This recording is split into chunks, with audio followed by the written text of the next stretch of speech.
What's up, guys? Sand7 here, and yeah, there it is, Niggy and Friends. Gotta love it. Finally spelled the base out. But first, take a look at this. This is our first soldier right here. Well, hi y'all, AJ, better known as Tim.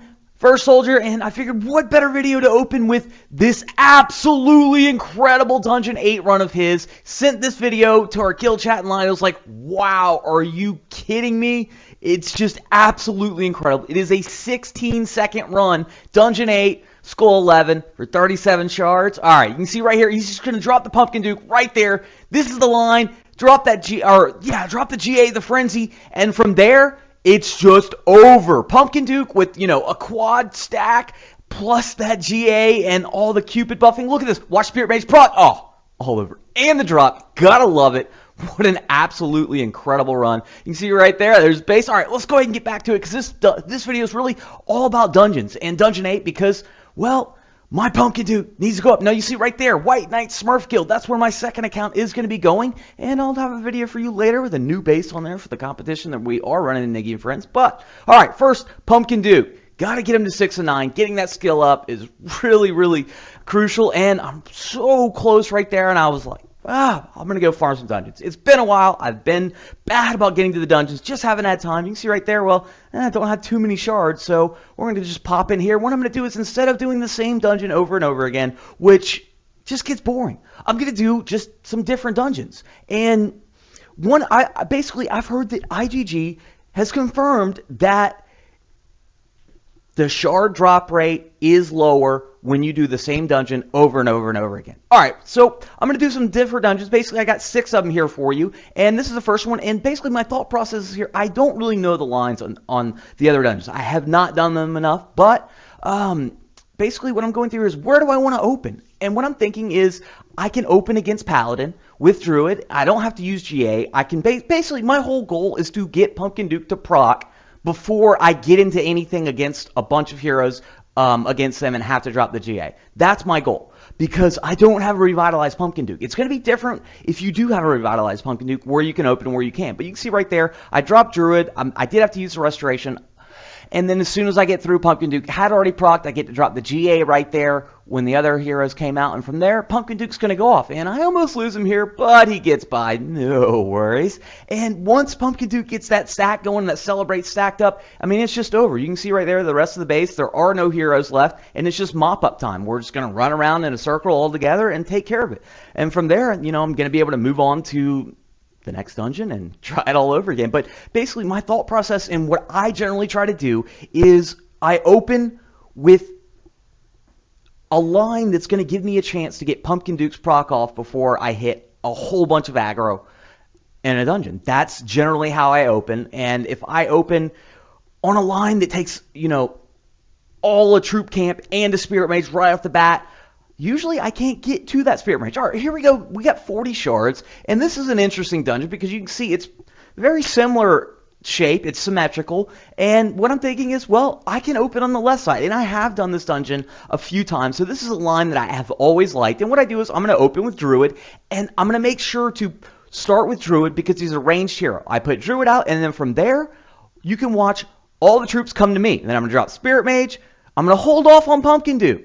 Now, I'm holding off on Pumpkin Duke because those towers right there, I don't want him taking aggro, and I don't want him taking the aggro of the Paladin. Even though he could have taken the aggro of the Paladin right there, it seems like it would be fine. I don't know. I have not run this dungeon a whole bunch of times, but I know the tower aggro and that Paladin will kill a level 125 Pumpkin Duke. And from there, it's just timing the rest of my spells, which, yeah, it's a learning experience, and I'm going to make mistakes with it, trying new dungeons over, but you can see Pumpkin Duke's going to be out in front. I'm pretty much always going to be dropping the GA for Pumpkin Duke. And the Restoration, well, probably didn't need it, but you see Pumpkin Duke just one-shot of the Ninja. I was worried about that. I was like, oh no, Ninja's running, but nah, my boy Thunder God's got me. From there, well, Pumpkin Duke, because he's constantly taking aggro, mine has a 5-5 sprint. He's always going to be out in front.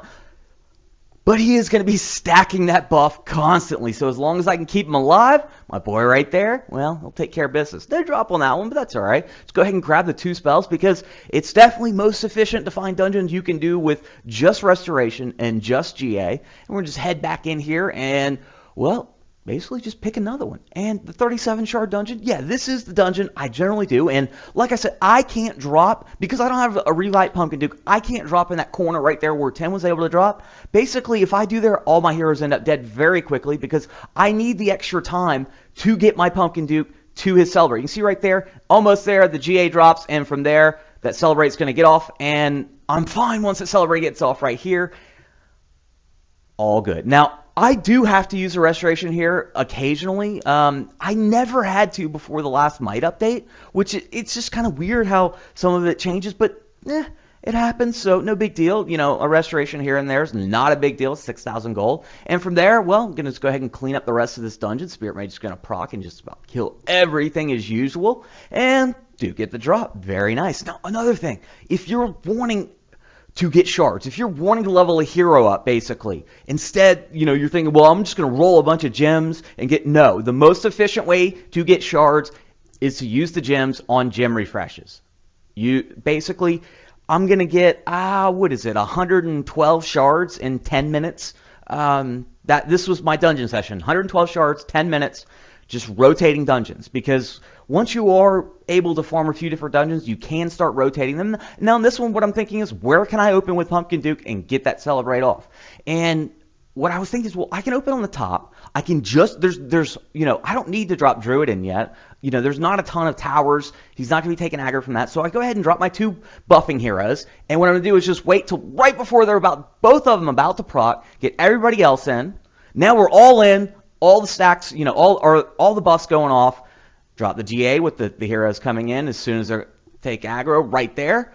And from there, well, I'm just going to be timing the Restoration. Spirit Mage just getting eaten alive by Thunder God on the bottom. And, well, line chat. Not too many notices going off lately, which has been nice. But, all right, there we go. From there, well, it's just mop-up time. Because once the heroes are gone, you see on the bottom, I saw Pumpkin Duke. I was like, oh, I'm going to lose him, but nah. Thunder God. Gotta love that stun, right? So, well, it's mop-up duty from there. Got a couple more for you, I think. I believe it's 2 more.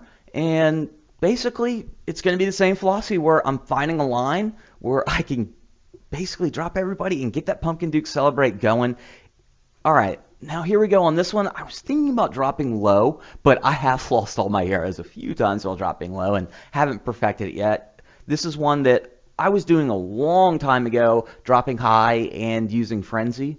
Now, of course, I don't have to use Frenzy with the extra levels, but I am going to go ahead and just drop high again. And what I'm going to do is I'm going to start with Pumpkin Duke here because I'm able to drop that GA right away, and it's 2 heroes right off the bat. If there was a troop camp up top, I would not be able to drop my Pumpkin Duke there because it's too many troops, which basically the absorption of it. The same reason I like to use Guardians in Here Be Monsters, because the simple absorption of it will take time. And from there, it's timing that Restoration on Pumpkin Duke again. He's going to hit that troop camp. And I saw Ninja, I was like, oh no, I'm done. Oh, but Thunder God again, right? Wow, he was just saving my ass the whole time when I was doing these dungeon runs, because I wasn't even planning on doing a video on this recording. I just happened to turn the recorder on, and well, they started doing, or basically, I just went through the dungeons pretty easily, and I was like, okay, well, this seems like a good video, perfect to open with Tim being the first soldier for Niggy and Friends to show his dungeon run. So, worked out. All right, well, I've got one more for you, I believe. This is the last one, and well, this is actually maybe I have one more. Yeah, I actually got 2 more for you. Or do I? I don't know. Hold on, guys. I do apologize. All right, so there we go. We're going to go ahead and move into this one, 36, and this is the last one. This is a dungeon I used to also do as well and use Frenzy, and I would always open up top. Well, battery dying as usual, but my strategy here is the really important thing to do is when I drop Druid, I have to wait to drop my other heroes. Because of my melee heroes, if I drop them too early, they're going to run out closer to that troop camp right there and pick up Ninja and Paladin too early. By waiting, Ninja and Paladin come out later, my Celebrate's already going, I drop that GA, and, well, just clean up from there. Except on this one, unfortunately, I lose a couple heroes, but I got lucky not to lose everyone. That Restoration, shouldn't have used it there, didn't really need it, but you can see Thunder God just taking care of Champ, no worries, but that Spirit Mage. Oh, look, I was so worried because if Spirit Mage procs at level 178, all my heroes are dead. every time she kills all my heroes, I saw that, and I was like, oh, but Thunder God again! It's like, all right, well, at least I'm going to get the 100%, lose a couple heroes, grab the whole bunch of shards, and these are the 6 dungeons that I'm basically just going to rotate through. They all pay well, and it's just nice for a change. Instead of just doing the same dungeon over and over and over again, I absolutely love the fact that all the dungeons in Dungeon 8 are Skull Dungeons -1 at the end. So that's, really nice, and I do like that. There's 36 shards. Going to go ahead in here and refill the magic. And, well, I'm going to go ahead and buy the slime for Pumpkin Duke. I'm still a little ways off, and basically after I finish this video, I'm going to get back to it and shard farm some more. So I will have this by the end of today. And you can see right there, go ahead and buy that slime. And I'm going to go ahead and consume the slime. So, there it is. Only 13,000 away, and I'll have that 6 and 9 on Pumpkin Duke. Can't wait for it. Alright guys, hope you enjoyed. Sand7 out.